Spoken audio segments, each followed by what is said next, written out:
Les agradezco muchísimo, bueno, a la editorial Icaria, les agradezco mucho a ADUC, agradezco mucho a las coordinadoras de la colección por esta invitación y sobre todo a Yuderquis que está aquí con nosotros. Ahora haré un agradecimiento y una presentación formal, pero les agradezco además que se hayan conectado desde distintos lugares para estar aquí esta tarde, que creo que es la tarde en todos los contextos en los que estamos, lo cual ya es complejo, ¿no? Y un poco la dinámica, vamos a tener una conversación, algunas preguntas en relación con este libro de por qué es necesario un feminismo descolonial de Yuderquis Espinosa, y después tendrán un turno de palabras para que bien por el chat o bien si lo quieren con la cámara, pues aprovechemos este momento para conversar con Yuderquis Espinosa.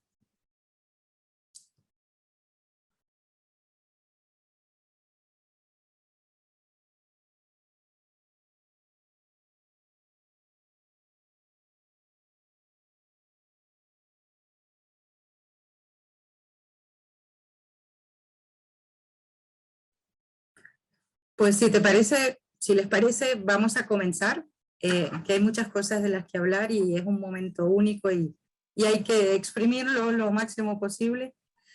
Como les decía, bueno, yo he escrito un texto que bueno, este libro amerita una reflexión detallada y muchas horas de conversación.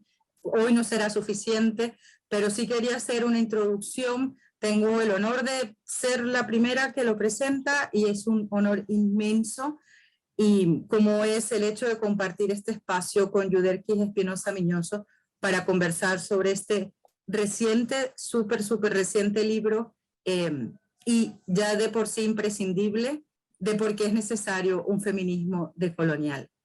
Quiero agradecer a la editorial Icaria, en particular a Marta Segarra y a Katarzyna Paskiewicz, codirectoras de la colección Mujeres y Culturas, Ensayos sobre Género y Sexualidad, por la invitación. También quiero agradecer a ADUC, Centro de Investigación, Teoría, Género, Sexualidad, por la difusión y organización de este evento, y a la Universidad de las Illes Balears, donde Katarzyna Paskiewicz y yo somos profesoras, por ser el espacio que nos acoge esta tarde en este entorno virtual. Muchas gracias a todas las personas que nos acompañan y que hacen que esta distancia virtual pueda llegar a construir espacios de diálogos más íntimos y cercanos. La publicación de por qué es necesario un feminismo descolonial es un gran e importante acontecimiento para el feminismo y el activismo migrante, antirracista, sexodiverso, anticlasista e interseccional. Pero el hecho de que se publique en España es un acontecimiento todavía más significativo. Por una parte, porque supone la construcción de alianzas a partir del reconocimiento de que existe en este país no solo un activismo, sino también un campo de reflexión crítico y alternativo que concibe el feminismo decolonial como un movimiento y una herramienta epistemológica a partir de las cuales los sujetos minorizados podemos reconocernos, pensarnos y articular nuestras luchas y formas de liberación y resistencia. Por otra parte, porque la publicación de este libro en un contexto académico español y a partir de formas de saber localizada geográfica, política y afectivamente en América Latina, supone también un punto de inflexión en el esfuerzo por interrogar y evidenciar las recalcitrantes estructuras coloniales, racistas y eurocéntricas en las que se sostiene la institución y el saber académicos. De por qué es necesario un feminismo descolonial es una respuesta contundente a la pregunta implícita en su título. Es necesario porque no es posible concebir el feminismo en tanto que herramienta teórica, activismo y lucha social, si no es desde una posición crítica con el sesgo occidental blanco y burgués que caracteriza el pensamiento moderno eurocéntrico y que ha dado forma a los feminismos hegemónicos, incluyendo en muchos casos, como bien lo demuestra Yuderquis en su libro, los feminismos latinoamericanos. El feminismo decolonial es necesario porque nos obliga a interrogar los fundamentos en los que se sostiene no solo nuestra manera de concebir el mundo, sino además las prerrogativas desde las cuales los feminismos han sido cómplices con la continuidad de estructuras patriarcales que no solo han normalizado los relatos de una historia única para Occidente, sino que han reproducido las mismas formas de opresión en lo que Yuderquis Espinosa llama la ficción de universalidad inclusiva de estos movimientos. Yuderquis Espinosa Miñoso es una escritora, investigadora, docente afrocaribeña, pero además ha sido y es generadora de espacios de diálogo y reflexión contrahegemónicos desde América Latina para pensar y hacer feminismo desde el antirracismo y desde la centralidad de construir una visión propia y desde abajo del feminismo. Con estos objetivos en mente, fundó GLEFAS, el Grupo Latinoamericano de Estudio, Formación y Acción Feminista, junto con colegas y pensadoras imprescindibles para los feminismos decoloniales como Ochi Curiel, María Lugones, el Grupo Ayu, Breni Mendoza, Serenis Rodríguez, entre otras feministas, activistas y pensadoras, cuyo compromiso radical con las apuestas antirracistas y comunitarias las condujo hacia el giro decolonial. Sus búsquedas por construir una crítica propia y una contramemoria desde posicionamientos subalternos llevaron a Yuderquis Espinosa a crear canales alternativos de difusión y publicación y a fundar editoriales independientes. Pero sobre todo a partir del trabajo de pensamiento colectivo y de las experiencias de exclusión, racismo y homofobia sufrida por ella de parte de algunos sectores del feminismo en América Latina, la llevaron a la búsqueda y el encuentro con nuevas teorías que le permitieran una comprensión más compleja de la realidad de las mujeres negras, indígenas, mestizas en Abya Yala, y a formular su crítica a la razón feminista eurocentrada. Actualmente es directora del Instituto Caribeño de Pensamiento e Investigación Descolonial y es autora de numerosos ensayos, textos académicos, además del libro Escritos de una lesbiana oscura, reflexiones críticas sobre feminismo y política de identidad en América Latina, de 2007. Es también editora y coeditora de compilaciones y volúmenes colectivos como Tejiendo de otro modo, Feminismo, Epistemología y Apuestas Descoloniales en Abya Yala, de 2014, Feminismo Descoloniales, Nuevos Aportes Teórico-Metodológicos a más de una década, de 2019, y de próxima publicación es Decolonial Feminism in Abya Yala, Caribbean, Meso and South American Contributions and Challenges, editado junto con la ya fallecida, lamentablemente, María Lugones, Nelson Maldonado Torres. Y antes conversábamos sobre otro libro que publicará en México y que se editado, que se publicará en México ahora mismo, así que seguro nos puede conversar sobre ello esta tarde. ¿Por qué es necesario el feminismo descolonial? Yuderquis Espinosa recupera, reorganiza y otorga un nuevo sentido a muchos de los textos que ha escrito y han acompañado su reflexión intelectual y su activismo feminista en el transcurso de los últimos 15 años. Los tres apartados principales que dan forma a su libro consiguen articular las aristas que componen la reflexión feminista de Yuderquis Espinosa. Por una parte, podríamos hablar de la crítica de la razón feminista en América Latina, por otra, la crítica a la academia y la epistemología feminista, y además su propuesta de decolonizar la sexualidad. A lo largo de este libro, nos conduce a través de un imprescindible recorrido por lo que ha sido la genealogía de los feminismos latinoamericanos. Sus contradicciones, desencuentros, aportes y particularidades, así como los diálogos que han dado forma a lo que hoy llamamos feminismos descoloniales. Pero esto lo hace sobre todo con el afán de cuestionar las herencias del feminismo blanco en América Latina y de demostrar la colonialidad de la razón feminista en América Latina y el Caribe, matriz que se nutre de y refuerza los preceptos de la modernidad colonial.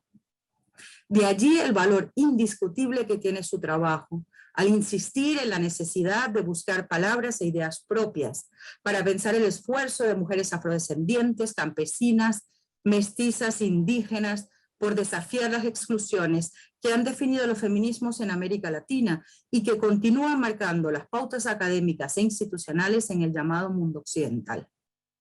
Yo a Yuderquis Espinosa no la conocía personalmente, por eso no puedo hablar, como ocurre en muchas presentaciones, de encuentros previos o de amistades comunes. Sin embargo, cuando Marta Segarra y Katarzyna Paszkiewicz me propusieron conversar con ella para presentar su libro, mi respuesta fue un sí absoluto e inmediato. Y esta respuesta estuvo motivada por la admiración que siento por su trabajo, pero sobre todo por la emoción como feminista y como investigadora, que suponía para mí poder leer una visión no tan fragmentaria de sus reflexiones. Porque aún no la conocía personalmente, pero sí había leído algunos de los textos que había ido encontrando en diferentes revistas y publicaciones en la web, justamente en mi búsqueda por construir una cartografía del feminismo decolonial que me permitiera tener una visión menos dispersa de sus propuestas. Luego de acabar de leer este libro, que nos reúne esta tarde, pude comprender cuáles eran las carencias, los hiatos y los lapsos temporales y geográficos que le faltaban a mi mapa feminista. Pero sobre todo, el hecho de insistir en la construcción de genealogías propias del feminismo latinoamericano me ha permitido de recuperar piezas de un mapa vital feminista, el mío, que se había visto fracturado en la experiencia migrante que llevo recorriendo desde hace ya casi 20 años. Este libro nos lleva por el recorrido de su pensamiento y su activismo como mujer afrocaribeña, migrante, lesbiana, por las incomodidades de los feminismos que se activaban en América Latina y ante los cuales ha respondido con sus lecturas, su reflexión y su incansable escritura, a la par que con su docencia y su activismo comunitario.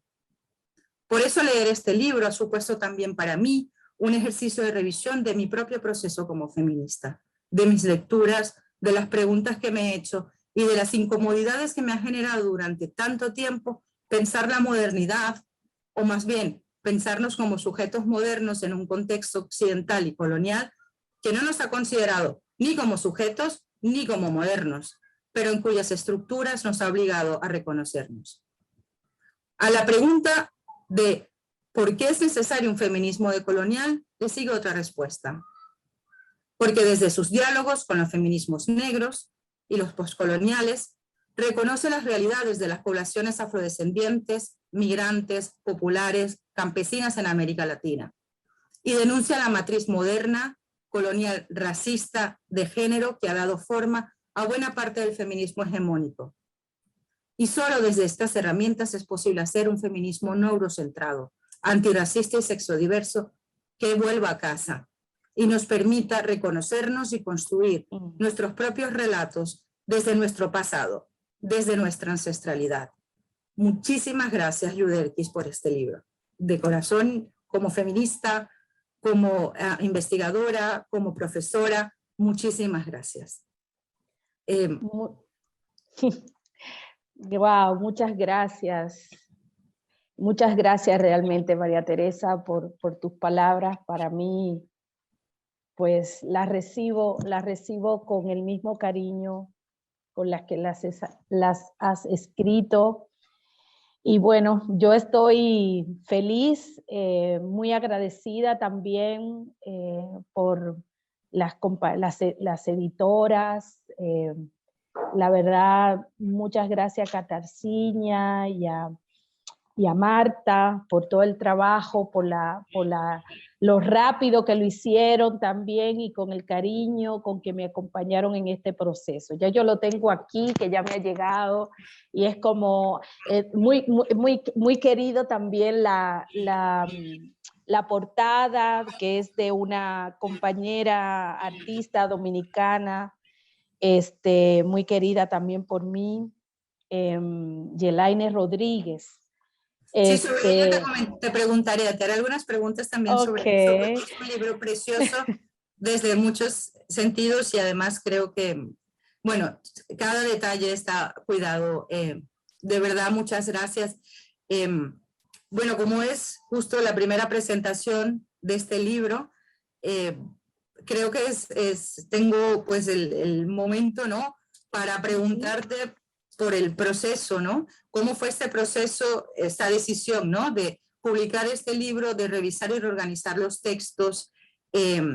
Y tú lo comentas en tu introducción, ¿no? Pero ¿cómo ha sido también esta transformación a lo largo, ¿no? Volver a estos textos de estos últimos 15 años y compilarlos, organizarlos, presentarlos en este libro. Bueno, mira, sí, me río porque, bueno, tiene que ver con lo que estuvimos hablando antes de que estuviéramos en línea, o sea, antes de que estuviéramos para el público, y tiene que ver con mi profunda indisciplina, ¿no?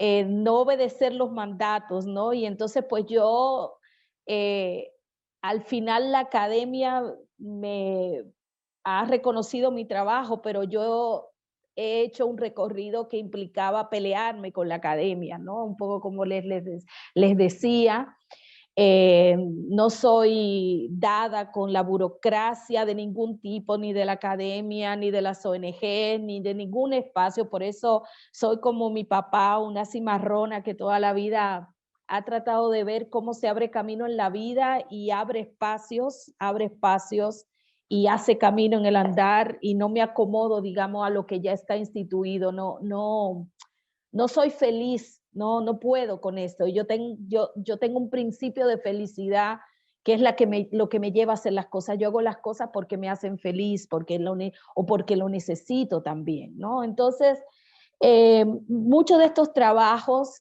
bueno, yo no tengo una obra, yo he escrito muchísimo.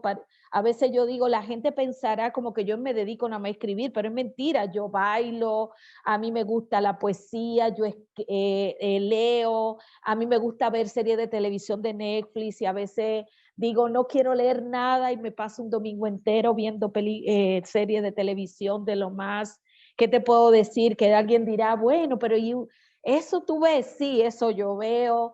A mí me gusta estar enamorada, a mí me gusta ir al río y sobre todo ir a la playa. O sea que yo invierto mucho tiempo en disfrutar la vida, y sobre todo invierto mucho tiempo en convivir la vida con otra gente, ¿no? Y rodearme de cosas que me llenen y que me inspiren, pero que también me enseñen cosas, ¿no? Y entonces volviendo a tu pregunta, mucho de este trabajo que yo he ido escribiendo, no sé si aquí lo digo, creo que no, que en la introducción de una tesis inacabada, yo digo que yo escribo a retazo, y que quizás esa es la manera de escribir en América Latina, quienes nos parecemos en una forma de escritura, como diría Audrey, como nos dice Ansaldúa, escribe desde cualquier lugar donde tú estés. Escribe en la fábrica, escribe mientras está sentada en el baño, escribe mientras cocina, escribe mientras amamantas a un bebé, escribe mientras siembra. Y pues yo escribo en los intersticios de todo lo que significa vivir la vida, ¿no? Y sobre todo muy motivada por un ejercicio de pensamiento crítico. Siempre prácticamente escribir para mí es conversar con lo que yo estoy viviendo del feminismo o de la política en general en ese momento. Y así ha sido prácticamente también el otro primer libro mío, Escrito de una lesbiana oscura, es también una colección de ensayos, porque siempre estoy respondiendo al contexto que estoy viviendo dentro del feminismo, ¿no? Entonces, yo fui coleccionando, o sea, muchos de estos trabajos ya han sido publicados en muchos lados, incluso muchos de ellos han sido traducidos, y el libro completo casi en su totalidad, aunque tiene algunas variaciones, pues ya también salió en portugués, traducido al portugués a final del año pasado, principio de este. Y muchos de los textos que están ahí, yo en un momento, impulsada por una compañera que lamentablemente también ha fallecido, que fue la filósofa, ahora se me fue el nombre, Francesca Galgallo, que fue también alguien que en su momento jugó un papel importante en mis inicios dentro del feminismo. Ella me impulsó a que yo retomara la tesis de doctorado, y yo comencé a hilvanar con todo lo que tenía, como una propuesta de ella, estos textos, ¿no? Y lo fui organizando, lo fui tejiendo, ¿no? Y lo tengo ahí para si alguna vez lo termino con una tercera parte que me falta, que ya la tengo, pero no sé si alguna vez lo voy a sacar como tesis. Y bueno, y esto que está aquí es como la primera y la segunda parte de mi tesis, nunca entregada, ¿no? Es el resultado de ese ejercicio de revisar mis trabajos, ver cómo guardaban a pesar de que eran escritos en diferentes momentos y de que es una escritura retazo, cuando tú los lees en relación, ves que que hay una unidad de sentido, ¿no? O ciertas unidades de sentido. Y eso fue lo que hice básicamente. Y como al final nunca yo lo tenía parado desde hace como 4 o 5 años, de hecho hice una primera versión que yo misma la tejía a mano también con esta idea del tejido. Yo hice una versión muy bonita que yo lo hacía a mano porque lo quise hacer así. Y luego ya me cansé de estar cosiendo y haciéndolo yo manualmente y ya la dejé, y alguna gente tiene esa primera versión que no es esta ya más acabada. Y bueno, pues yo lo tenía ahí, es que lo voy a sacar como ya la tesis, y al final dije, mira, yo no sé si al final alguna vez me voy a animar con la tesis, voy a sacar lo que tenga porque va a pasar el tiempo de que esto tenga algún nivel de vigencia. Y bueno, pues usé eso que ya había trabajado y aquí está, este es el resultado, ¿no? Antes es que este mismo proceso se ve, ¿no? Pero lo que me parece además increíble y un logro que agradezco mucho es justamente organizar, ¿no? Los escritos en función de estos ejes, que son los ejes, las partes principales del libro, ¿no? Y en ese sentido también pensaba en un texto, y tengo una pregunta a propósito, ¿no? Que acabas de mencionar, que es un texto anterior, una compilación anterior. Has hablado de que tu escritura, como creo que además es la escritura honesta, ¿no? La escritura que hacemos desde el contexto en el que estamos y desde el momento y desde los problemas que tenemos o aquello que nos está interpelando, ¿no? En un momento concreto. Y has hablado de esto, ¿no? De que tu primer libro, Escritos de una lesbiana oscura, lo habías escrito en este contexto, ¿no? En un momento distinto. Y me preguntaba, no podía evitar, ¿no? Y ya te lo has sacado a colación el título. Pues, ¿cómo fue este proceso entonces? Son dos momentos, no ha pasado tanto tiempo tampoco, ¿no? Pero son dos momentos, ¿no? En tu activismo, en tu escritura, en tu investigación. Sí. Y también son momentos distintos para lo que es el feminismo decolonial, ¿no? Entonces, pues quería... No sé si lo has pensado, ¿no? Los dos procesos de retomar textos y bueno, un poco comparar estos procesos, ¿no? Del primer libro y de este. Mira, Escritos de una lesbiana oscura, lo más decolonial que tiene es el título. Que es como si fuera como, claro, el título ya yo lo digo al final, cuando ya voy a publicar toda esa compilación de textos que también habían sido la mayoría de ellos publicados, y ya yo estaba en este paso hacia una radicalización de mi postura antirracista que me llevará también a lo del feminismo descolonial. Ese libro salió al inicio del GLEFAS, fue una de las primeras cosas que hacemos con el GLEFAS y con la pequeña editorial que fundamos desde el GLEFAS que se llama En la Frontera, y sale en el 2007, ¿sí? En el 2007. Y compila más o menos textos desde el 1999, que es cuando yo hago mi primer ensayo más, digamos, acabado, sí, más complejo, ¿no? Y con mayor peso intelectual, puedo decir, ¿no? Una escritura ya más acabada, que puede llegar a un público, etcétera, etcétera, que es este ensayo que se llama ¿por qué nos... ¿para qué nos sirven las identidades? Algo así se llama, no me acuerdo. Y arranca el ejercicio que yo hago con ese libro, es más o menos, no es exactamente el mismo, es también una compilación, pero allí yo hice un ejercicio que fue más cronológico, de temporalidad lineal.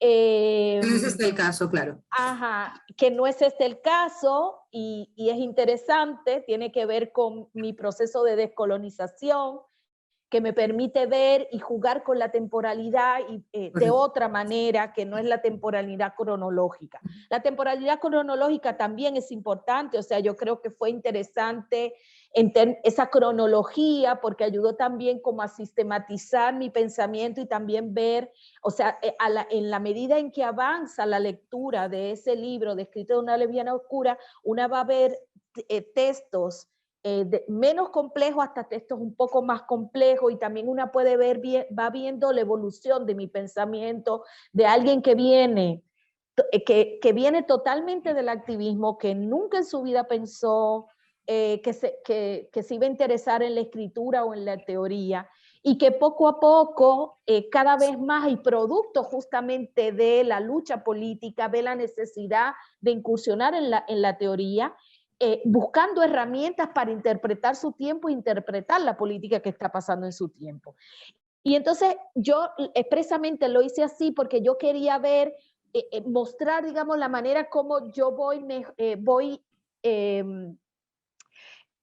trabajando y voy creciendo en la manera en que interpreto la realidad y la manera en que complejizo mis análisis, ¿no? O sea, cómo se va viendo eso en el trabajo. Pero es un texto que es de una etapa más desde donde yo me nombraba como feminista autónoma, atravesada por el feminismo de la diferencia. Los primeros textos que aparecen son muy desde el feminismo de la diferencia y desde el feminismo postestructuralista también, que en 1999 estaba comenzando ya a aparecer de manera cada vez más, o sea, progresiva en América Latina, ¿no? Entonces, hay una diferencia que yo en algunos de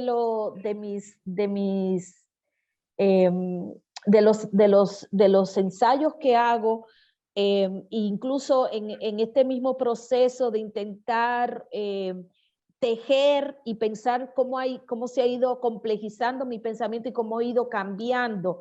Y a la medida en que, porque esta pregunta por mi pensamiento y por mi política es una pregunta también que está implicada, no puede dejar de estar implicada con la pregunta por la política del feminismo en América Latina. O sea, para mí, acercarme a pensar el feminismo en América Latina es también mirarme a mí misma, ¿no? Siempre he hecho ese trabajo y no puedo, hago ese ejercicio de no desvincular mi análisis de la política feminista de dónde estoy yo parada en un momento determinado. O sea, siempre estoy haciendo una teoría encarnada, una teoría situada, que dice yo estoy aquí y estoy viendo las cosas desde este punto de vista o desde este lugar, ¿no? Entonces, la diferencia que yo veo es que a pesar de que en escrito... Me parece que se ha congelado un momento, ¿no?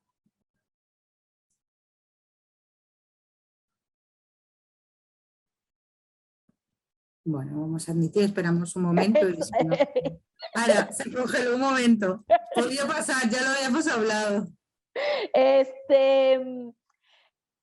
Bueno, ¿me están escuchando bien? ¿Sí? ¿O Sí, se cortó? es que se había congelado un momento. Ah, ok. Y ahora volvió. Ahora Okay. está perfecto, sí. Ok. Pues la diferencia tiene que ver justamente con la llegada de una conciencia antirracista y el desarrollo de una postura descolonial que sí ya aparece en este libro de por qué es necesario un feminismo descolonial, ¿no? A pesar de que soy de alguna forma, soy la misma siempre, el mismo sujeto crítico que hace el ejercicio crítico de siempre, es una metodología digamos, un acercamiento crítico a la teoría y a la política feminista y a la política que en general está ocurriendo en América Latina, pues ese sujeto que soy yo y que también es un sujeto colectivo porque estoy creciendo, estoy hablando con otras o estoy interpelando a otras, ¿no? Pues va acumulando y va en su hacer, en su reflexión, en su balbucear, como yo hablo en algún momento, que se trata de un que la teoría que yo intento es una teoría del balbuceo, ¿no? Estoy aprendiendo todo el tiempo a tratar de interpretar lo que me está pasando por el cuerpo, ¿no? Y que es ese pasarme por el cuerpo a partir de una experiencia colectiva y es una experiencia también temporal en términos del contexto en el que estoy implicada. Entonces, efectivamente, yo hacía un ejercicio crítico que he escrito Una lesbiana oscura, pero ahí lo que se escapaba era una crítica a la colonialidad o a lo que vamos a decir después como colonialidad. En ese momento no aparecía ese concepto, ¿no? Y eso implica una conciencia geopolítica, ¿sí? Que va a atravesar la política feminista, ¿sí? Porque el feminismo de los años 70 y 80, el feminismo marxista, el feminismo socialista, los feminismos de izquierda en América Latina, que fueron donde es casi el surgimiento de prácticamente una buena parte del feminismo en América Latina, surge de, digamos, de las luchas populares, de la lucha contra la dictadura, etcétera, etcétera. Sin embargo, es un feminismo y es parte de lo que yo voy a criticar en mi etapa de colonial, ¿no? Y es también una autocrítica. Es un feminismo que se ampara en una crítica de clase, ¿sí? Sí. No hay allí una crítica en términos de lo que son los procesos de racialización y las diferencias que eso implica de producción de jerarquía en nuestras sociedades, pero también al interior del feminismo. Y esa es una diferencia que marca, por ejemplo, mi etapa de una feminista radical, autónoma, que era contrahegemónica también, junto con otras que estaba caminando en América Latina, que estábamos haciendo una crítica fuertísimo al imperialismo, a las agendas internacionales que se imponían desde los espacios transnacionales, una crítica a la institucionalización del feminismo, pero no nos dábamos cuenta cómo había elementos, o sea, cómo nuestro propio espacio de crítica adolecía de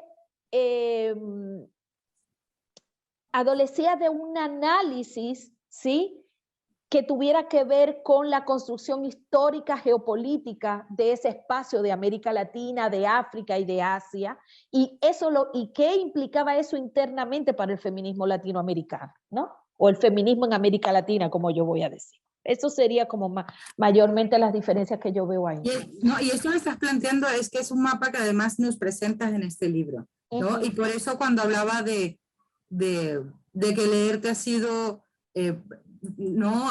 Tratar de encontrar aquello que llevo, ¿no?, muchos años buscando, ¿no?, de cómo, no solamente qué herramientas leer, desde qué herramientas leer mi experiencia y leer las experiencias que me incomodan o que quiero cuestionar como migrante, que esto vengo haciéndolo desde hace tiempo, sino cómo armar un mapa, una cartografía de los feminismos latinoamericanos en la que yo me pueda inscribir como sujeto migrante también, ¿no?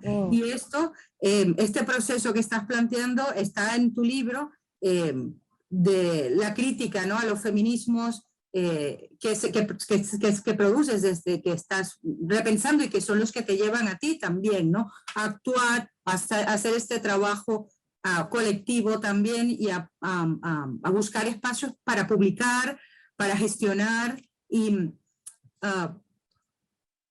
Es un ejercicio impresionante el que has hecho con tu trabajo a lo largo de estas décadas, pero también el que nos planteas, este mapa que nos haces de los feminismos latinoamericanos. En este libro yo no lo había encontrado de esta forma y de una manera tan clara además, que me permitiera ver distintas aristas en diálogo y en contraposición además con unos feminismos de los que está también nutriéndose el feminismo decolonial, pero que establece unas diferencias como son los feminismos afroamericanos en Estados Unidos, chicanos, latinex, ¿no? El feminismo postcolonial, qué pasa con el postestructuralismo, con los debates de la teoría queer, es decir, todo este mapa, bueno, es un trabajo impresionante por el que estoy profundamente agradecida a nivel personal y como investigadora, y no me cansaré de decírtelo y de recomendar, ¿no? Que es que hay que leer, si hiciera falta más respuestas, ¿no? De por qué es necesario un feminismo decolonial, es que es necesario conocer también nuestro feminismo y poder armar este mapa. Y ahora, cuando estabas explicándonos, ¿no? Estos puntos de partida y de llegada de los distintos libros, hablabas de la temporalidad, ¿no? Que es muy importante, pero también hablabas del trabajo colectivo. Has venido hablando del trabajo colectivo a lo largo de, bueno, este rato que tenemos conversando. Yo tengo una pregunta, porque no puedo dejar es significativo que en este libro el prefacio fue escrito por una escritora admiradísima por mí, ¿no? Mayra Santos Febre, de cabecera. El diálogo, el prefacio es escrito por Mayra Santos Febre, el diálogo o epílogo final por Katia Sepúlveda, la imagen de la portada de Yelaine Rodríguez, y a lo largo del libro hay un reconocimiento constante al trabajo de otras feministas, pensadoras decoloniales como María Lugones, Xochitl Curiel, Rita Zagato, entre muchas otras que no alcanzo a decir en este momento porque se nos queda corto el tiempo. Y creo que para mí mi lectura es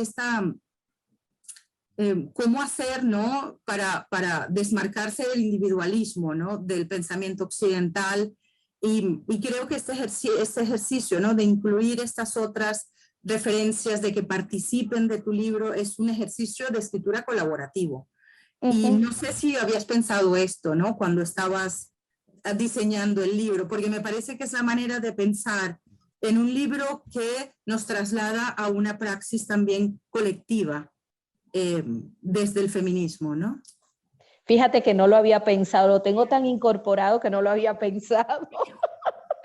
Pero mira, mi experiencia en la política feminista, igual que en la teoría, siempre ha hecho una apuesta por la construcción colectiva. O sea, para mí es muy importante. Para mí siempre ha sido muy importante.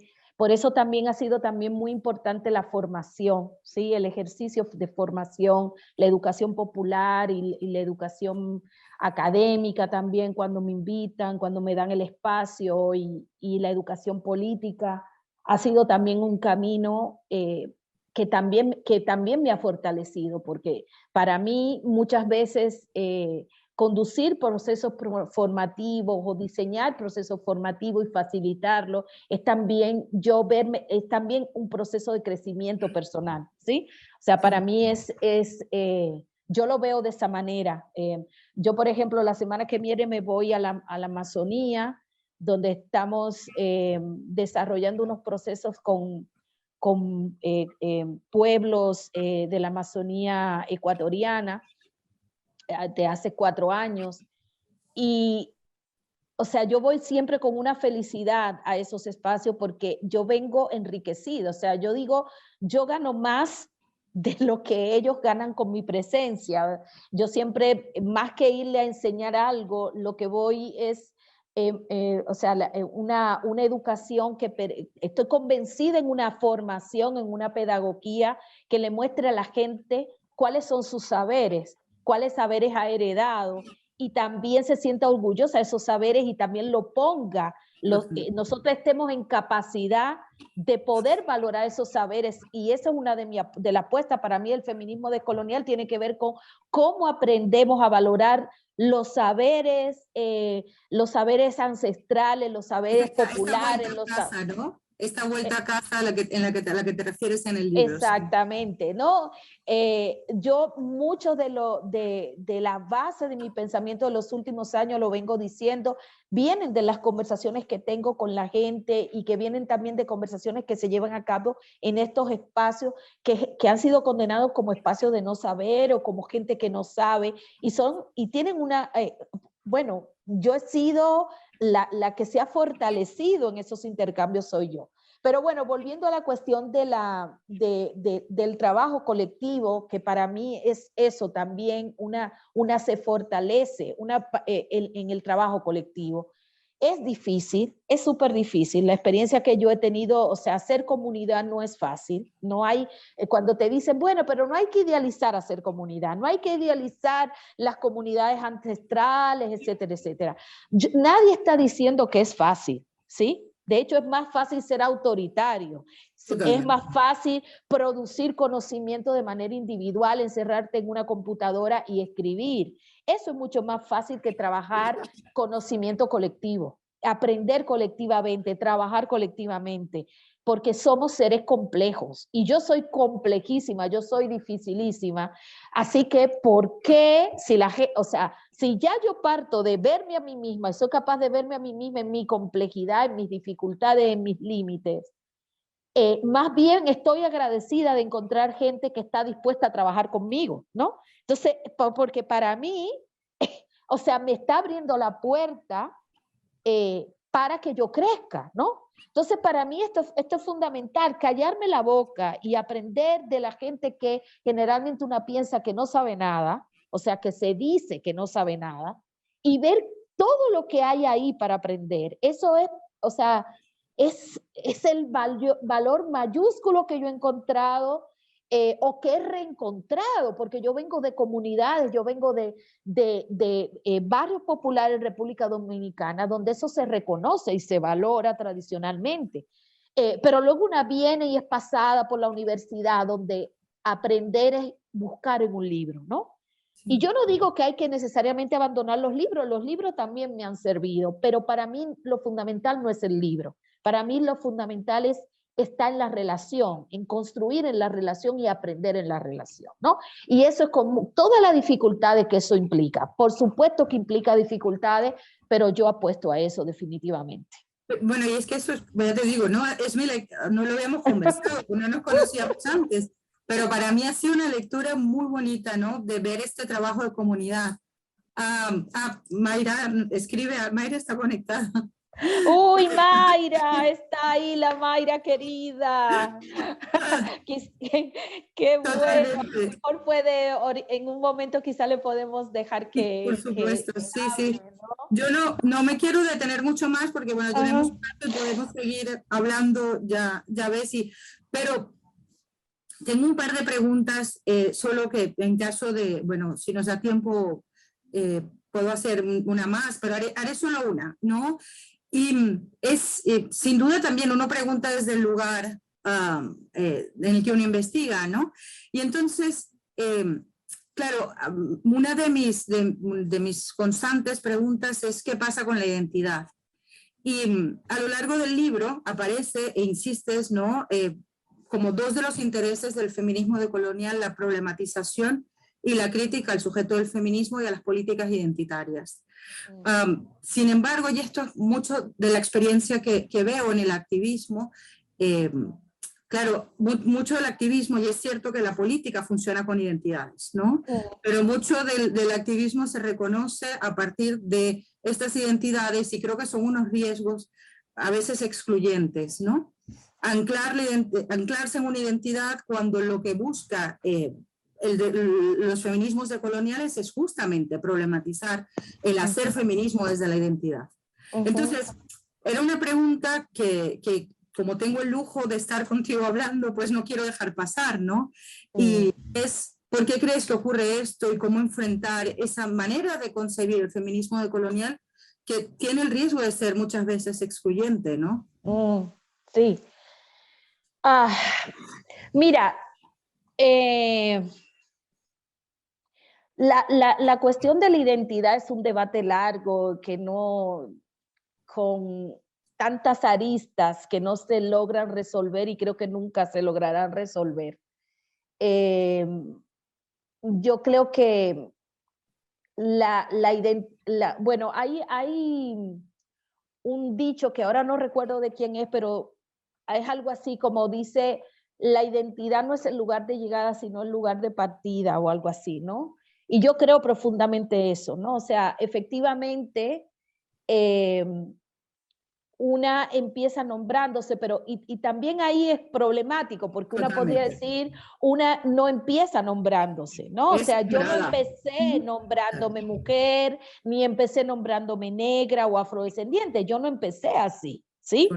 Lo que te hace que tú en algún momento te tengas que nombrar de alguna manera es más bien un acto de rebeldía contra aquellos que desde fuera te están poniendo en un lugar determinado para dominarte y para jerarquizarte negativamente. Y entonces lo que una hace con eso es decir, pues sí, soy esto y además pues con orgullo, ¿no? O sea, es un poco, una podría decirlo así de alguna manera, ¿no? Y comienza a problematizar entonces este lugar.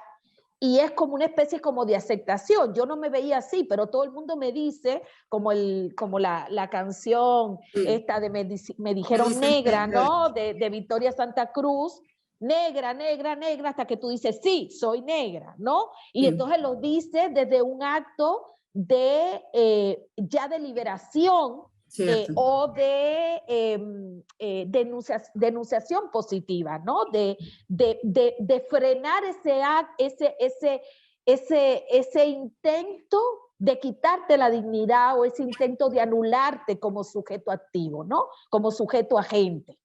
Entonces, eso es así, ¿no? Y por eso mi primer ensayo, no por nada, es ¿para qué nos sirven las identidades? Yo estaba problematizando ese tema, pero lo estoy haciendo en un momento, fíjate qué interesante, donde yo estoy negada a nombrarme negra. No me quiero, estoy resistiéndome a que me nombren y a que nos nombren negras, ¿sí? Y lo estoy haciendo desde el análisis feminista postestructuralista que en ese momento estaba comenzando a llegar en República Dominicana y en algunos países de la región, o sea, a final de los 90. Con el tiempo, yo después de eso migro, o sea, esto yo lo escribo antes de migrar a Argentina, luego yo me voy a Argentina, y mi paso por Argentina, el salirme de los lugares conocidos donde una se acostumbra a, o mejor dicho, naturaliza ciertas maneras de ser comprendida, ¿no? Y además donde yo hacía una lectura de todas las formas de discriminación y las violencias simbólicas que yo había vivido en mi vida. En el momento en que yo llego al feminismo, yo comienzo a visibilizar que todo eso que me había pasado era por ser mujer, ¿sí? O sea, yo comienzo todo el tiempo que tenía que ver con el género. Y yo me atengo a esa lectura feminista centrada en género para contar mi propia historia de dolor, de marginación, etcétera, etcétera. Yo como una chica que venía de sectores populares, pero que además era una marimacha, etcétera, etcétera, cuando comienzo a ir a una escuela, mi papá se sacrifica para enviarme a una escuela de clase media, que era de mejor educación, comienzo a recibir toda una serie, o sea, lo que hoy llaman, ¿cómo le dicen ahora? En mi época eso no existía, bullying, ¿no? Ahora le dicen bullying. Bueno, y yo comienzo a pensar todo eso siempre en términos de género, ¿no? Entonces, es un relato social mío también. Clase aparecía incluso como un segundo lugar, pero no, era muy centrado, todo es, esto me lo hacían porque yo no cumplía con el estándar de género, ¿sí? Y cuando yo me voy a Argentina, que yo me doy cuenta, cuando yo voy con toda ese marco enunciativo, ese marco de interpretación de género, y comienzo a vivir lo que vivo en Argentina, pensándome una igual, ¿sí? En la dominación, ahí es que yo me doy cuenta que aquí está faltando algo, que algo no encaja, que hay unos dolores, que hay unas heridas, que hay unas heridas que me atraviesan el cuerpo y que yo no puedo nombrar, que no estoy pudiendo nombrar a través del lenguaje que me ha posibilitado el feminismo, ¿no? Y entonces eso es lo que me va a permitir develar este velo, ¿no? Del que habla, verme en el espejo, como dirían Fanon, ¿no? De cuando tú finalmente te ves en el espejo y te ves como una negra, ¿no? Y dices, bueno, esto soy yo, y en ese verte como una negra tiene dos opciones, o terminas viéndote como una negra, como te ve el resto, o sea, una no pensante, que no sabe hablar, que no tiene buenas costumbres, que no es civilizada, que es una puta, porque en el buen imaginario, alguien que viene del Caribe es una puta, ¿no? Etcétera, etcétera, que era todo lo que yo estaba viviendo en el escenario de la política feminista en Argentina, o yo decía, yo soy, ok, yo porto este cuerpo, yo soy vista como una negra y yo necesito reivindicarme aquí. Yo necesito decir, yo soy más que esto y soy más que lo que ustedes, o sea, no soy esto que ustedes dicen, ¿no? Y me rebelo contra eso. Entonces, la política de identidad es compleja porque efectivamente tú tienes la parte que es lo que, cómo te enuncia, ¿no? La normatividad, que es la que te pone en un lugar. No hay nada esencial ahí, no hay nada que sea una esencia, no es que nadie nace de determinada manera, es producida. En eso yo sí mantengo ciertos análisis del discurso que me parecen interesantes y que heredo de mi época postestructuralista, ¿no? Los discursos normativos van produciendo, ¿no? Así como producen género, etcétera, etcétera, ¿no? Pero también hay una agencia del sujeto que intenta rebelarse contra esto y revolverse la dignidad. Entonces, el tema ahí viene el segundo momento. ¿Qué hacemos ante eso? Porque sí, nos rebelamos, decimos, sí, soy esto, pero siendo esto es bello, esto es válido, esto es bueno, esto tiene una genealogía, mi cultura es válida, tan válida como las otras, etcétera, etcétera. Pero yo creo que hay un segundo momento que no necesariamente tiene que ser uno detrás de otro, sino que pueden estar pasando al mismo tiempo, donde ahí hay una pregunta, bueno, ¿y cómo vamos a eliminar todo esto? ¿No? Sí. ¿Cómo se va, teniendo una conciencia de que esa identidad no es algo que es una esencia, que no es algo natural, sino que es algo producido? ¿Qué vamos a hacer con esto? Hay una parte de los feminismos negros y del movimiento negro, o también en los movimientos indígenas, etcétera, etcétera, que van a reivindicar prácticamente un a priori. Es como, bueno, lo negro no es ya, o sea, se olvidan de que hay una producción de lo negro que está producido justamente para producir jerarquía, ¿no? Para producción de poder. Y hay una reivindicación absoluta del sujeto negro, como también ha pasado con el feminismo, con el sujeto mujer, ¿no? O con lo queer, con el sujeto trans, con la lesbiana, con el gay, ¿no? Y es que entonces este sujeto aparece, bueno, el marxismo sería el proletariado, ¿no? Como el sumum, ¿no? El sujeto más liberado, es como la contracara. Y entonces, si nosotros hemos estado siempre en el lugar del desprivilegio o el lugar de la no existencia, ahora yo me elevo como el sujeto máximo de la liberación, referente de la liberación, y todo lo demás no sirve, o todo lo demás está por debajo de mí, ¿no? O no quiero ninguna relación con estos otras, con nada que no sea y que tenga que ver con eso, produciendo otra vez una unidad de sentido que es complicada. Claro. Porque con el tiempo nos vamos dando cuenta, por ejemplo, bueno, ya lo vimos con el feminismo, pero con el movimiento, los movimientos negros, los movimientos afrodescendientes, nos vamos dando cuenta que hay muchas diferencias entre nosotros también, ¿sí? O sea, y por eso, para el feminismo descolonial, o por lo menos el feminismo descolonial que a mí me interesa, la política que a mí me interesa, yo estoy, si bien no puede dejar de habitar estas subjetividades producidas y que en su negación se levantan su voz para pedir justicia, si bien ellos no pueden dejar de estar ahí, nuestros cuerpos no pueden dejar de estar ahí, no pueden estar liderando estas luchas, también es cierto que no podemos construirnos como sujetos, digamos, acabado, libre de toda forma de dominación, que somos otra vez un grupo cerrado, unificado, etcétera, etcétera, porque deberíamos aprender de todos los otros movimientos que ya han caído en esa trampa. Entonces, ¿qué es lo que nos puede unir? Para mí es el proyecto político. Yo hay gente negra con la que no tengo absolutamente nada que ver, hay gente indígena con la que no tengo absolutamente nada que ver, como hay feministas blancas con las que tengo que ver, ¿sí? ¿Por qué? Porque el proyecto político es un proyecto de liberación hacia toda la forma de dominación, ¿no? Y ahí voy a concluir esta parte con lo que dice Angela Davis cuando dice que el feminismo debería ser todo ser feminismo negro. ¿Y en qué sentido feminismo negro? No, porque hay allí un error de pensar que toda feminista que sea de origen afrodescendiente hace teoría o hace feminismo negro, ¿no? Y yo creo que hay una teoría feminista negra, que es una teoría feminista negra como proyecto político que va más allá de la política de identidad, ¿no? Que tiene que ver con qué tipo de justicia, con qué tipo de mundo, qué tipo de mundo queremos, ¿no? Y eso debería contribuir cualquier persona, no solamente la gente que ha producido eso. De hecho, necesitamos que la gente blanca abandone su lugar de privilegio por eso, y que se una. Bueno, como lo mencionas tú en el libro, ¿no? La importancia de las alianzas, ¿no? Exacto. Y ahí está el proyecto político, ¿no? Yo puedo seguir, tengo más preguntas, pero te agradezco muchísimo que hayas, ¿no?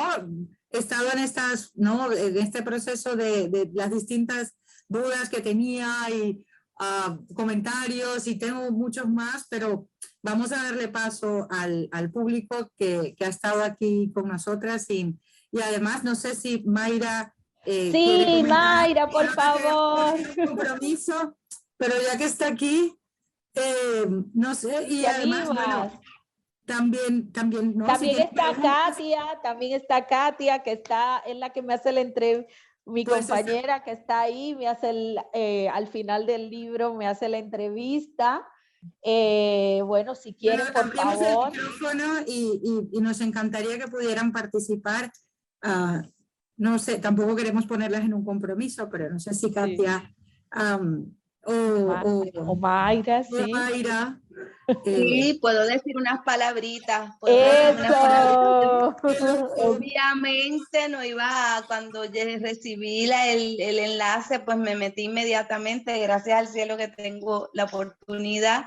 Pero es que este libro me parece fundamental. Yo sé que Yudelkis insiste en ser cimarrona, pero es que ella es una filósofa cimarrona. Me parece que este libro, y no estoy hablando de filosofía como si estuviese por encima de todas las otras producciones de conocimientos, nos hace falta. O sea, a mí este libro, cuando yo lo leí, yo no podía creer lo que yo estaba viendo. Yo me imagino que eso le ha pasado a muchas otras personas, ¿no? Y que una de las cosas más importantes siempre ha sido, ¿verdad?, la sistematización de un conocimiento que a la misma vez tú sabes que es honesto porque lleva práctica, que no es un conocimiento de gabinete, ¿no? Que muchas veces yo he sido culpable también en practicarlo, y que este libro me cambió. De hecho, yo vengo ahora mismo del Valle del Cauca, estuve 2 semanas, ¿verdad?, haciendo investigación a ver cómo funcionan la organización llevada por mujeres, ¿no? Sobre todo mujeres afrodescendientes que se organizan en todo el Cauca, de donde viene Francia Márquez, la nueva, o sea, la candidata a vicepresidenta de Colombia, que está mañana, se va a empezar la segunda ronda de votación, ojalá y salga. Para vivir sabroso. Para vivir sabroso en el país bonito. Entonces, yo quería ver, y parte de la persona o del pensamiento que me animó a tirarme ese viaje, a meterme en quilombo, a meterme en antiguos, ¿verdad?, en antiguos lugares de cimarrones, en antiguos palenques, como Villarrica, como Patía, donde se habían escapado los esclavizados y creado una asociación alterna, una organización alterna, era ver esa organización. Y tiene que ver con algo que leí en el libro de Yuderkis, ¿verdad? Tiene que ver con esa pregunta que dicen, ¿por qué el feminismo latinoamericano insiste en que la lucha más importante de todas las mujeres es la lucha contra la penalización del aborto? Yo nunca me había hecho esa pregunta y dije, adiós, es verdad.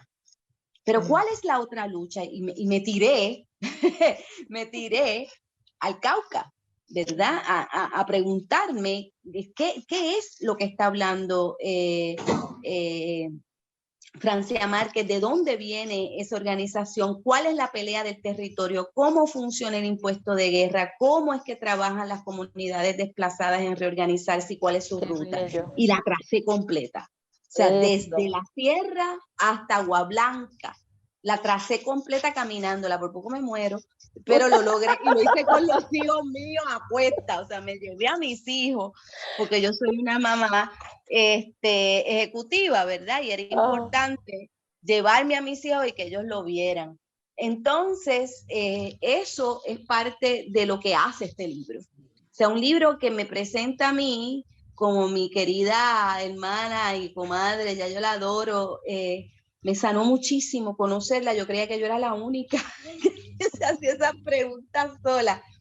En Puerto Rico, pues parece que no lo soy, ¿verdad? Pero pues no estoy segura de que no lo sea todavía. Este libro me hizo saber, ¿verdad? Que habían estas personas que están intentando, ¿verdad? Estas pensadoras que están intentando crear unas herramientas para estudiar nuestras realidades, ¿no? Estas interseccionalidades, la pobreza racializada, que es como le llamamos aquí a un tipo particular de pobreza que se da en América Latina entre las poblaciones afro y también entre las poblaciones indígenas. Conocí a mucha gente, ¿verdad? Mitad nasa, mitad afrodescendiente, mitad wayú, mitad afrodescendiente, y qué es lo que les pasa. Muchas mujeres desplazadas, cómo le matan los maridos y los hijos, se los lleva a la guerrilla, se los llevan los paramilitares para entonces forzar que le quiten las tierras, ¿no? Así es. Todo eso lo hice caminándolo, porque me doy cuenta de que es necesario un pensamiento encarnado. Para nosotros poder hacer un trabajo decolonial es necesario salir del aire acondicionado y de las oficinas en la medida de lo posible para entender, ¿no? Y también para descolonizarse, porque es muy difícil decolonizarse si lo único que tú tienes como referencia son libros. Muy, muy, muy, muy, muy difícil.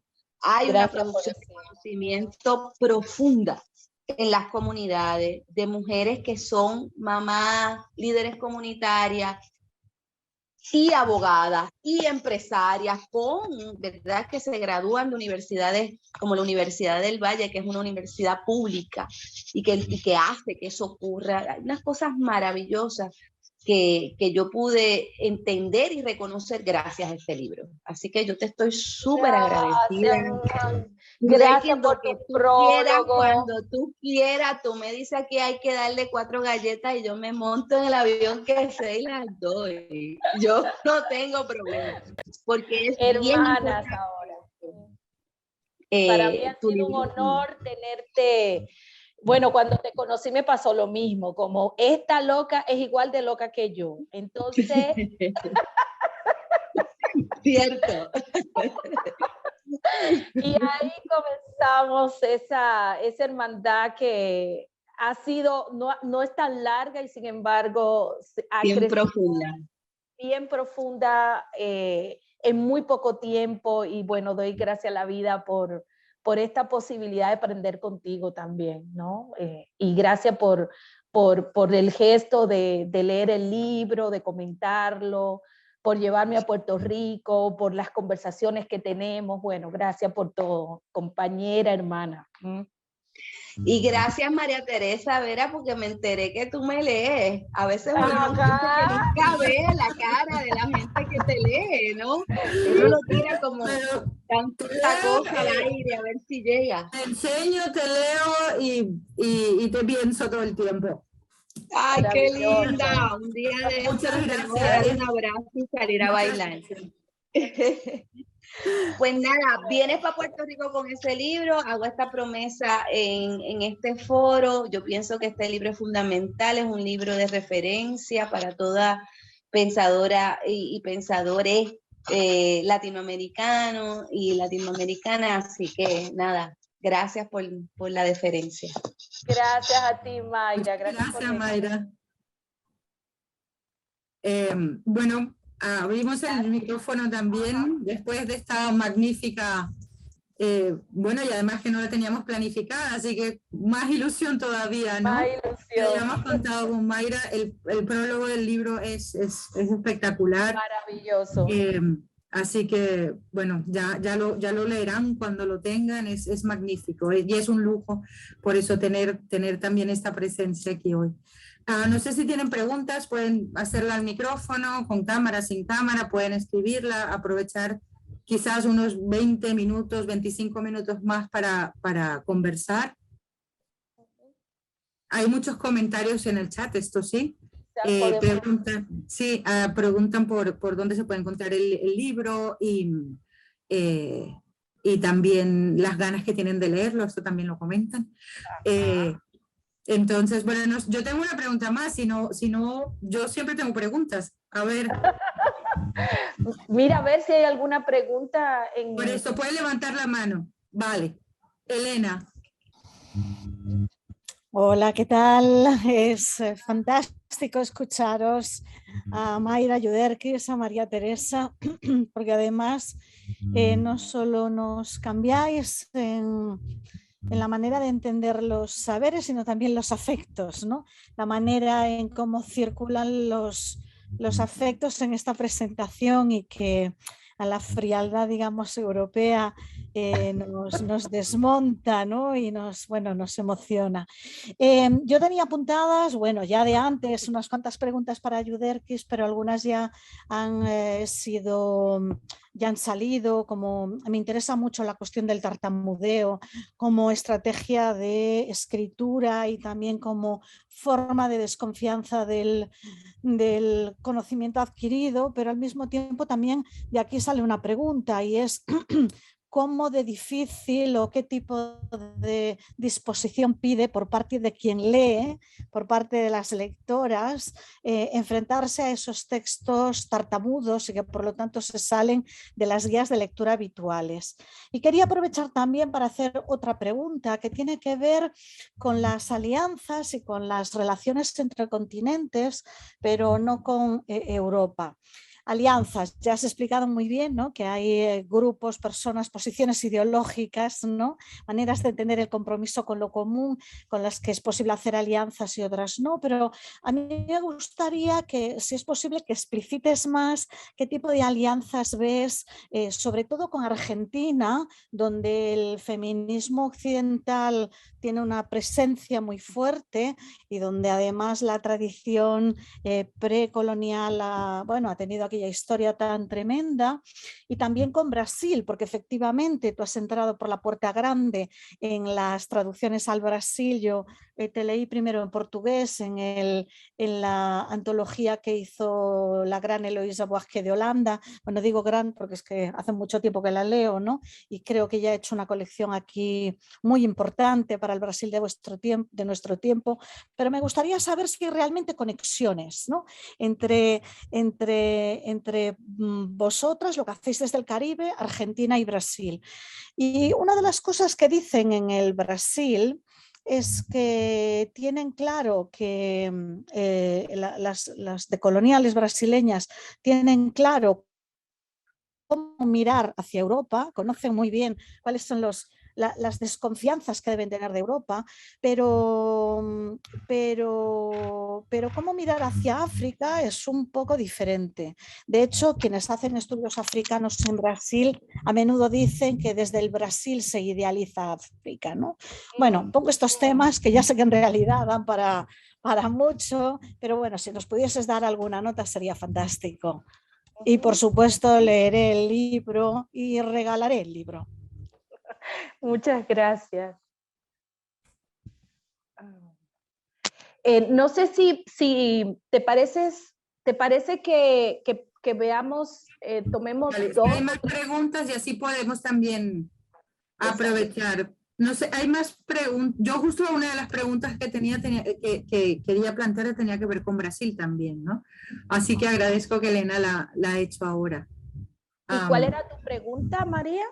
Sí, mi pregunta era precisamente cómo, es decir, yo creo que el feminismo decolonial, por lo menos lo que se lee más, lo que circula más, no toma tanto en cuenta lo que se produce en Brasil, cuando es importantísimo, ¿no? Tú lo dices bien en tu libro, pero yo qué sé, apenas, ¿no? Hay traducciones de Sueli Carneiro o de Yamila Ribeiro en castellano, me refiero a este diálogo que puede haber también entre lenguas. Y cuando piensas en los feminismos decoloniales, por ejemplo, desde España, hay ¿no? Tienes que buscar para encontrar estas relaciones. Y me preguntaba, era si tenías la misma impresión, por eso, no sé, creo que hay bastante diálogo con la pregunta que había hecho Elena, en relación con los feminismos descoloniales y lo que pasa con el feminismo pues antirracista, negro, decolonial en Brasil. Ok. No sé si hay alguna pregunta más. Creo que había otra pregunta.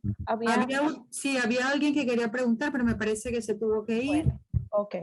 Bueno, muchas gracias por las preguntas que nos ponen acá, que me hacen. Bueno, mira, con relación a la cuestión de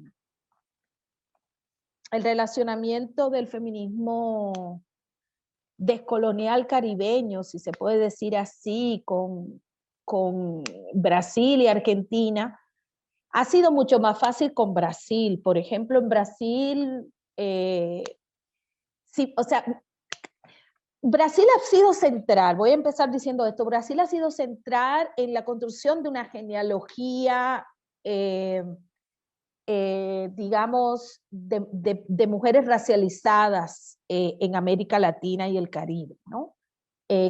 O sea, mujeres racializadas con una posición respecto de el lugar que ocupa la producción de raza, ¿no? La racialización para pensar las luchas de las mujeres, ¿no? O sea, y creo que en uno de los artículos que están recogidos en el libro lo digo, ¿no? O sea, digo, bueno, cómo el feminismo negro en América Latina y el Caribe tiene un referente, una base fundamental que empieza en Brasil, que desde finales de los 70 en adelante está produciendo movimiento de mujeres negras, una buena parte de ellas que no se nombran feministas, pero que están dialogando o podríamos decir antagonizando con el feminismo blanco brasileño, ¿no?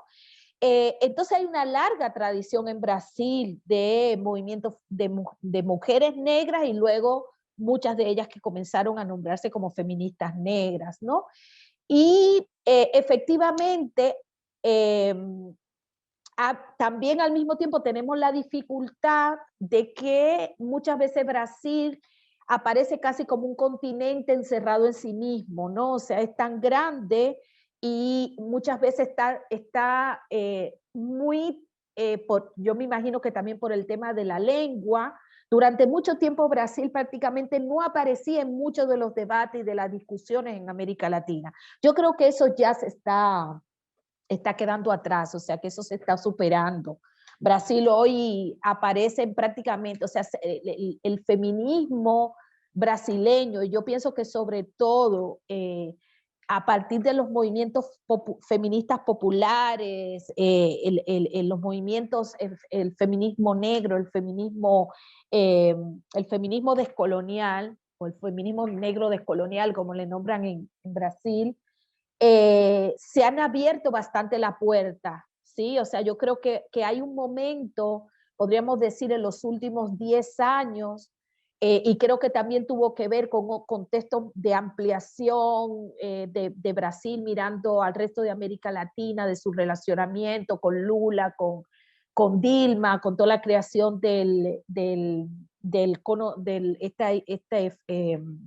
¿cómo se llamaba? El Cono Sur, esta alianza Mercosur. Mercosur, exacto. Mercosur. Yo creo que eso abrió bastante, o ha sido parte de ese momento de apertura de Brasil a mirar más hacia el resto de América Latina, y ha sido en poco tiempo y muy rápido. O sea, yo siento que hoy hay muchas conexiones entre lo que está pasando en Brasil y lo que está pasando en el resto del continente. Cuando vas a Brasil hay discusiones, y ya cada vez más una vez cómo la gente está preocupada, lo que está pasando en Bolivia, lo que está pasando en Centroamérica, ¿no? O sea, una escucha. La alianza entre Brasil y el Caribe también que siempre ha estado, por esta cuestión del pensamiento caribeño, ha estado de alguna manera, pero en los últimos tiempos ya hay un pensamiento, estudios contemporáneos que también están habilitando esas alianzas entre teoría del Caribe y teoría afro-brasileña, etcétera, etcétera. Efectivamente, hay un problema de traducción. No hay tantos libros de portugués, de feministas de habla portuguesa de Brasil que sean traducidas al español. De eso todavía hay muy poco, ¿no?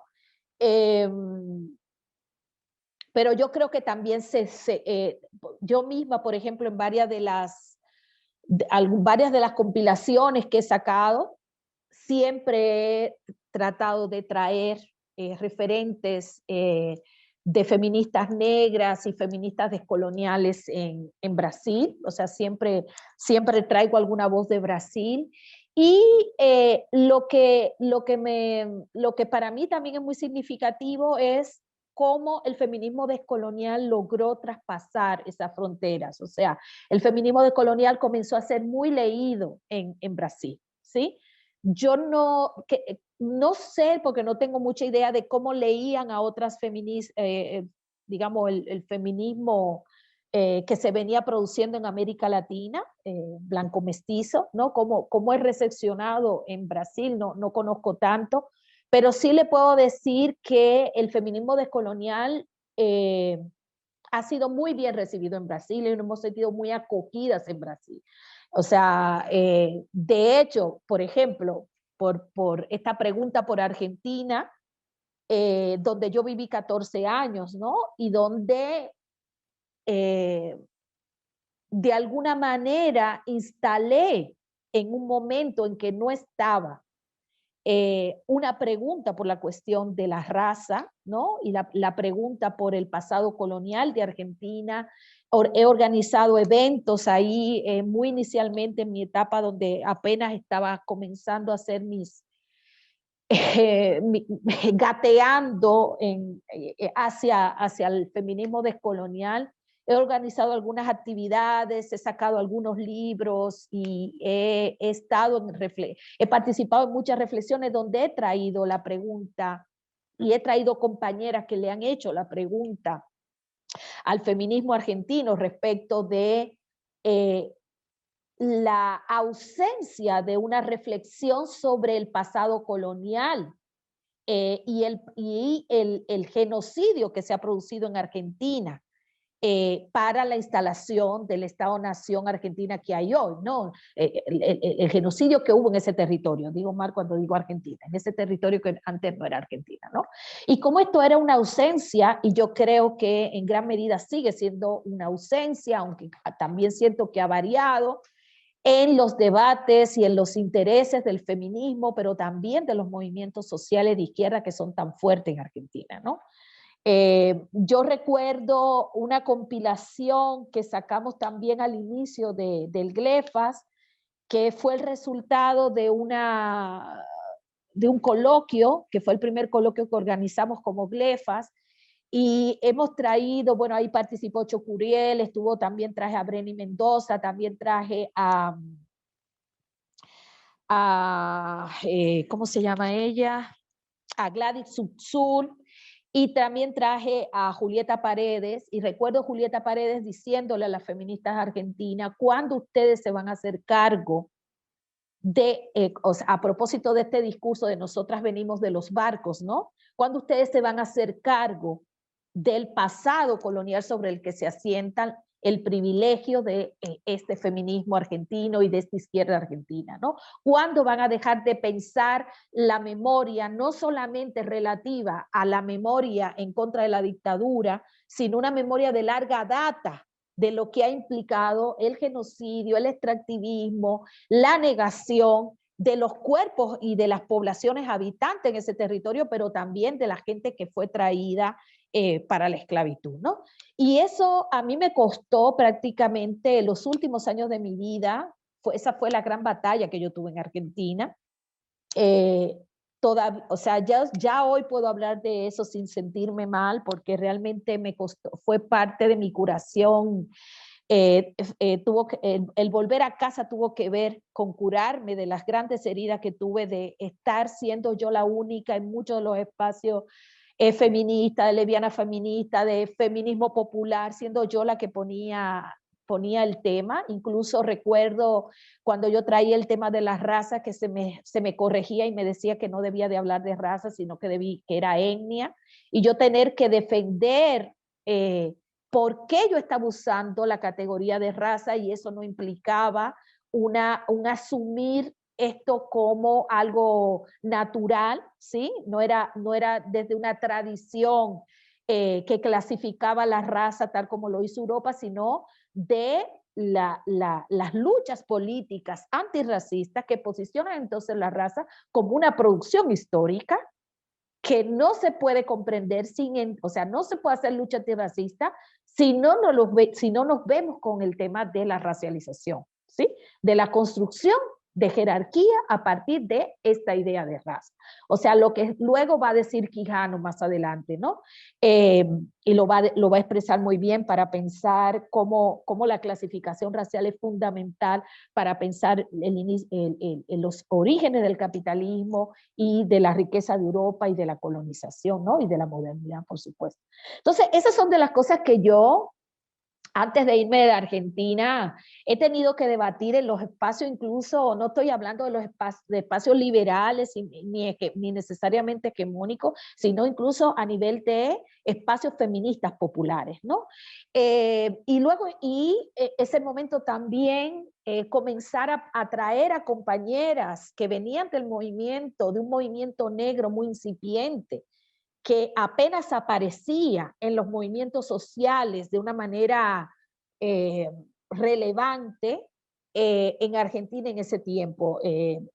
Gente que venía que estaba haciendo o que estaba haciendo política antirracista, o grupos de personas negras que estaban tratando de levantar la voz ahí, ¿no? Y yo lo he llevado a los espacios feministas, lo he traído, y por suerte hoy he podido ver, por eso ya tenemos la ventaja de tener muchos años de vida, una poder ver los frutos de lo que de alguna manera ha contribuido, ¿no? Y una ve hoy como hay un movimiento de mujeres negras que está muy metida dentro de los movimientos sociales, en las marchas, en las actividades, en las conferencias, pero que también tienen que seguir disputando y tienen que seguir debatiendo al interior de esos espacios, porque sigue primando una hegemonía blanca y blanca mestiza, que son las que están definiendo cuáles son los intereses y las prioridades del movimiento feminista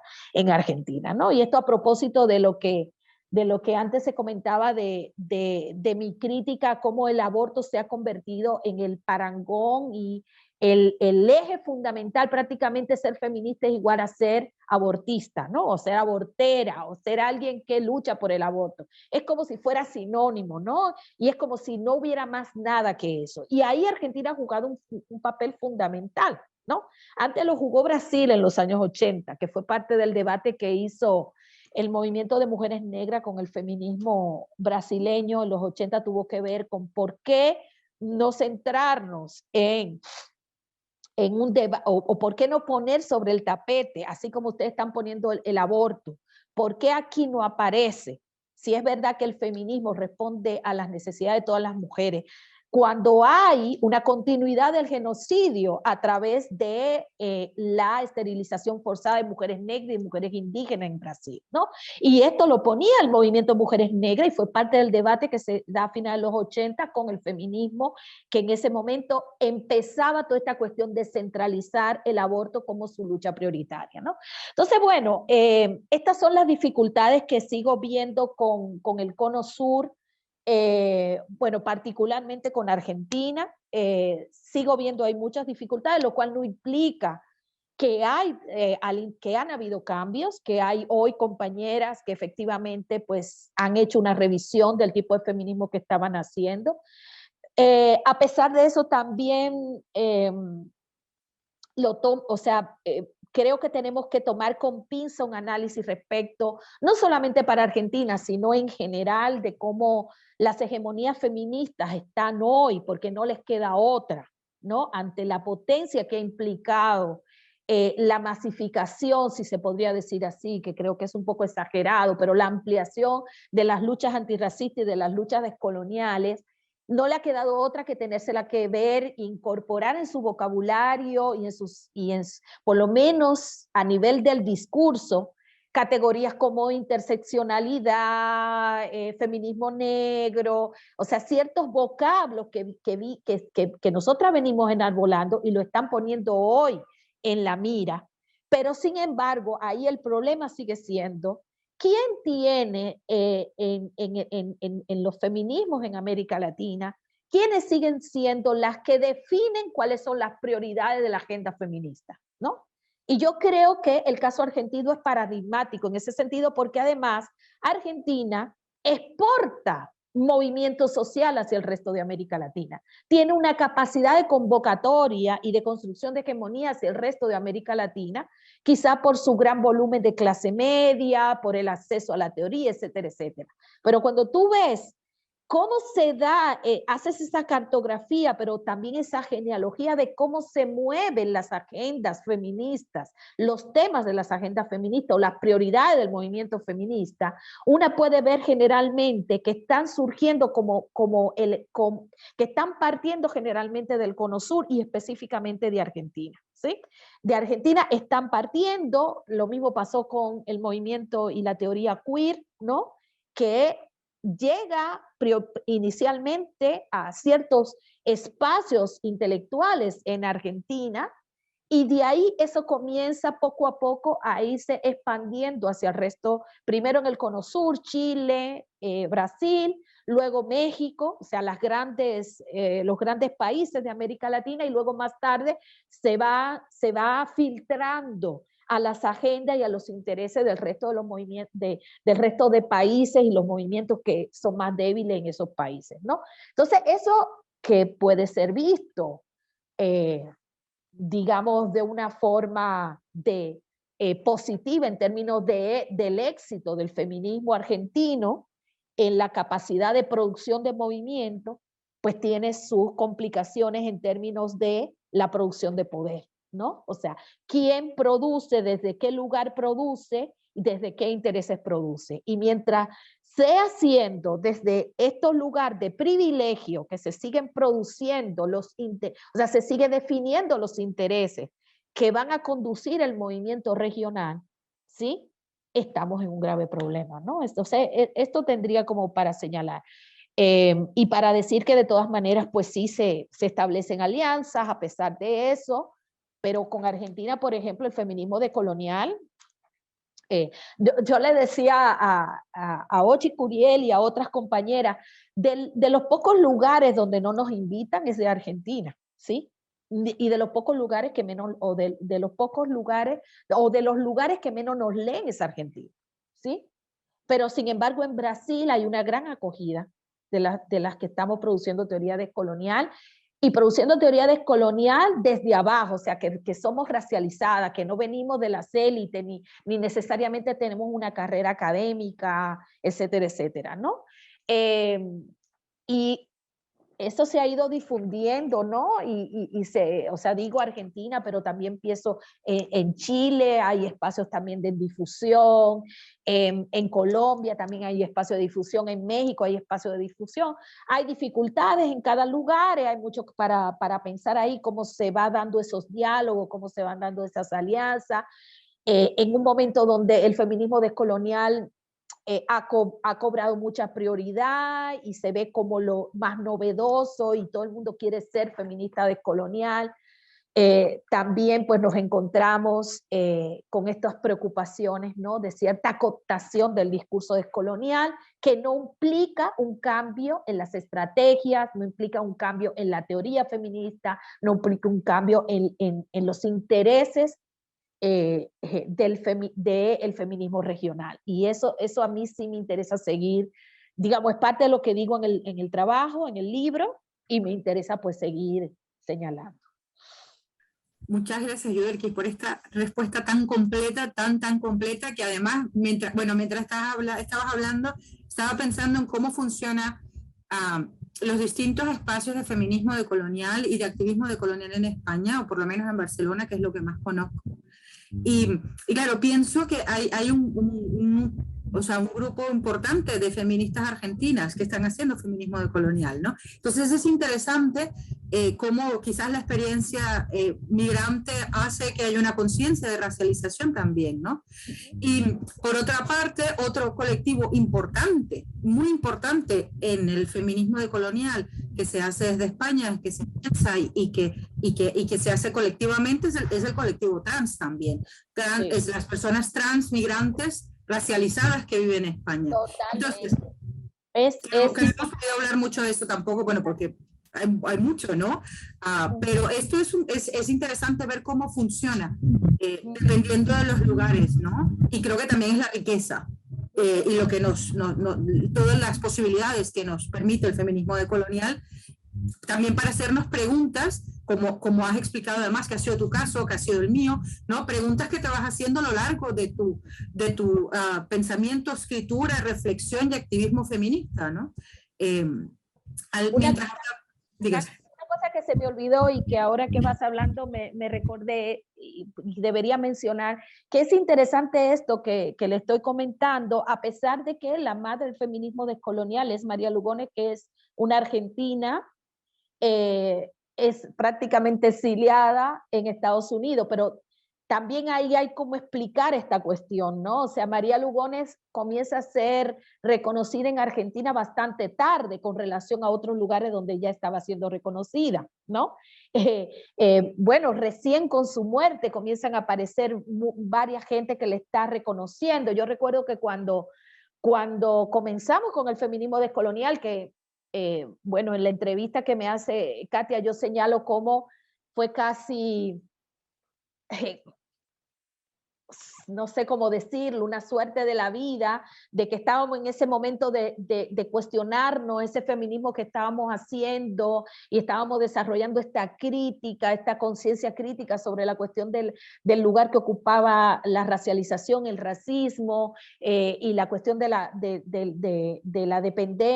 colonialismo, etcétera, etcétera. Y ahí comienzan a llegarnos los textos descoloniales que ya comienzan a difundirse y ahí nos llegan los primeros textos de María. Y nosotras que estábamos produciendo estábamos comenzando el Glefas, teníamos dos pilares fundamentales y era, nosotras queríamos construir un diálogo desde abajo y saber desde abajo. Y eso significaba que teníamos que hacerlo con aquellas que estaban siendo voces negadas por el feminismo en América Latina. Y eso significaba hablar y producir teoría también desde el lugar, desde el origen, y por lo tanto nos interesaba conseguir voces de mujeres indígenas, mujeres afrodescendientes, mujeres populares empobrecidas, etcétera, etcétera, ¿no? Y comenzamos como ya estábamos viajando por América Latina, comenzamos a hacer un archivo de esas voces y decimos, tenemos que difundirla. Lo vamos a hacer a través de la editorial, pero también a través de la formación. La gente tiene que saber que esta gente existe, tiene que saber lo que estamos produciendo, porque la historia que cuenta el feminismo hegemónico no ha permitido ver todas estas voces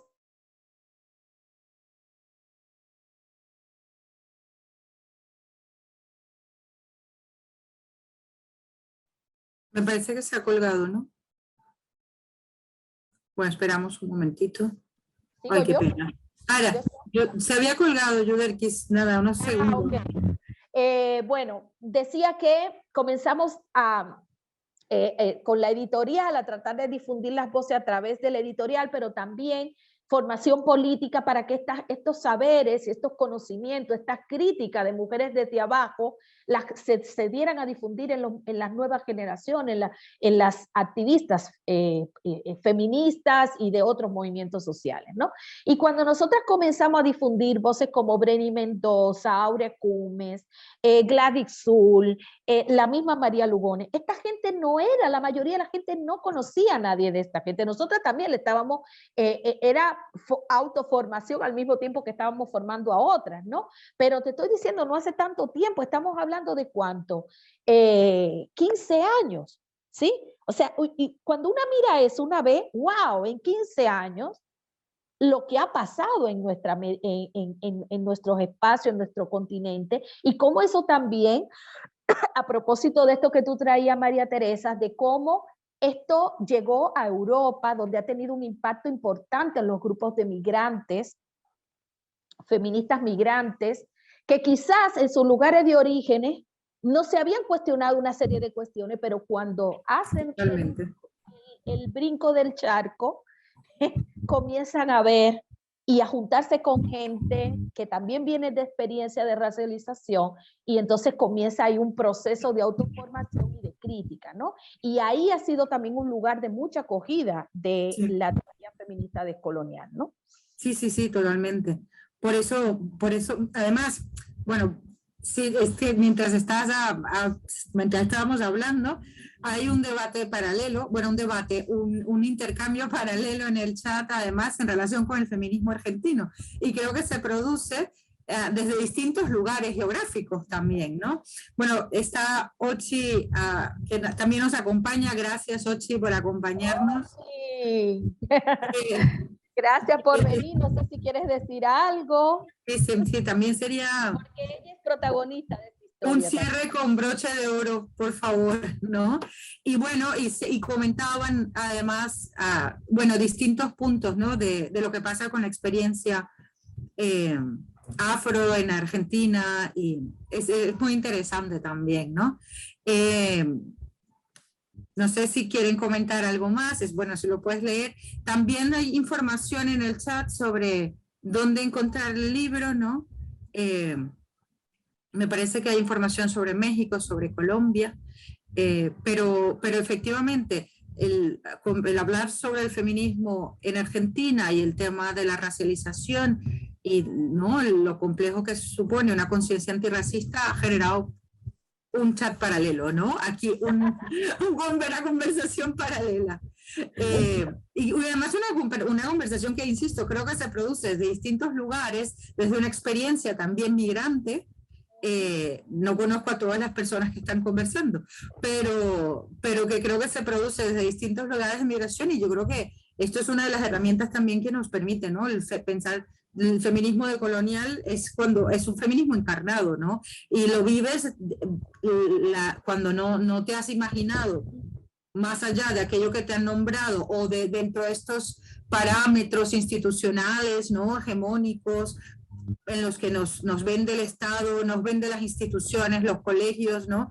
Y lo que haces es reproducirlo. En lo que te desplazas es que justamente ves la realidad. Puedes no verlo también, ojo. Puedes seguir metido en las mismas estructuras, pero creo que estos debates también, por eso tienen este reconocimiento.